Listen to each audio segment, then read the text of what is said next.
فإذا كان السيد المختار يهنئ النائب على أساس أنه لم يفد له دعم وقام بالتسيير، فأنا أحيله عن التكليفات، فأنا أحيله عن الأشباح، وأنا أحيله عن مجموع من الأساتذة يعدون على رؤساء الأصابع يستفيدون من جداول حصص شبه فارغ.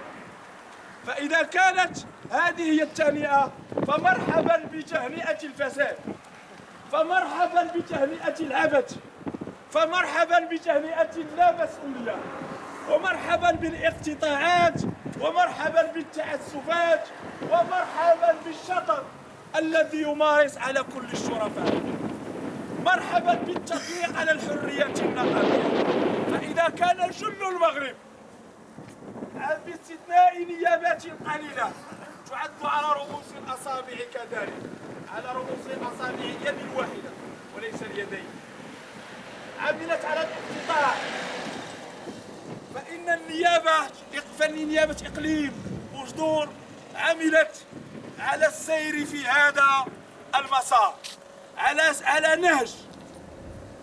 التعسف، على نهج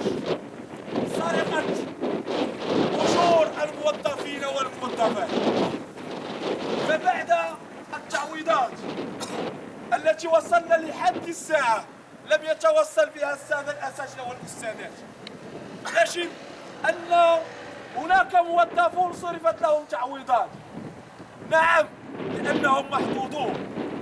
لأنهم يستفيدون من ريع الإداري، لأنهم يتبعون مسار الفساد.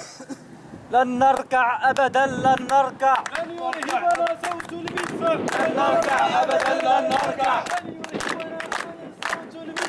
لن نركع أبدا، لن نركع، لن يرهبنا صوت المدفع، لن نركع أبدا، لن نركع، لن يرهبنا صوت المدفع، لن نركع أبدا، لن نركع، لن يرهبنا صوت المدفع، لن نركع أبدا، لن نركع، لن يرهبنا صوت المدفع، لن نركع أبدا، لن نركع.